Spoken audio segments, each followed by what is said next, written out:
నమస్తే, welcome to special focus. తిరుమలలో కొలువైన శ్రీ వెంకటేశ్వర స్వామివారి లడ్డూ ప్రసాదం భక్తులకు ఎంతో ప్రీతిపాత్రమైంది. భక్తి శ్రద్ధలతో తాము స్వీకరించడమే కాకుండా ఇరుగు పొరుగు వారికి కూడా పంచుతూ ఉంటారు. అందుకే తిరుమల వెళ్ళినప్పుడు అవసరమైన సంఖ్యలో లడ్డూలు కొనుగోలు చేయాలని చూస్తూ ఉంటారు.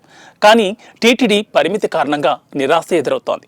అయితే మున్ముందు భక్తులు అడిగినన్ని లడ్డూలు విక్రయించేందుకు టీటీడీ సమాయత్తమవుతోంది.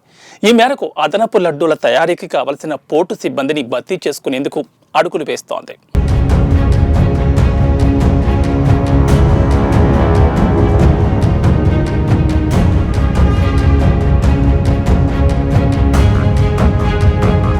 భక్తుల డిమాండ్ను దృష్టిలో ఉంచుకుని టీటీడీ ఈ దిశగా కదులుతోంది. ఇందుకోసం మరో 74 మంది శ్రీ వైష్ణవులు, 10 మంది శ్రీ వైష్ణవేతరులను నియమించాలని నిర్ణయించింది. వీరి సాయంతో రోజుకు అదనంగా 50,000 చిన్న లడ్డూలు, 4,000 పెద్ద లడ్డూలు, 3,500 వడలు తయారు చేయాలని నిర్ణయం తీసుకుంది. కాగా ప్రస్తుతానికి సాధారణ రోజుల్లో లడ్డూ విక్రయాల్లో పెద్దగా ఇబ్బందులు లేవు. అయితే వారాంతాలు, ప్రత్యేక పర్వదినాలు, బ్రహ్మోత్సవాల వేళల్లో లడ్డూలకు ఎక్కువ గిరాకీ ఉంటుంది. అందుకే అదనపు లడ్డూల తయారీకి టీటీడీ నిర్ణయించింది.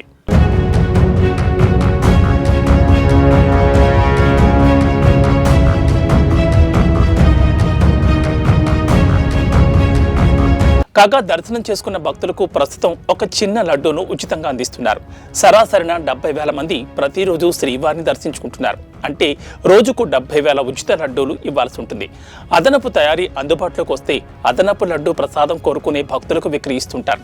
కానీ టీటీడీ ప్రస్తుతం రోజుకు 3.5 లక్షల చిన్న లడ్డూలు, 6,000 కళ్యాణం లడ్డూలు, 3,500 వడలను తయారు చేస్తోంది.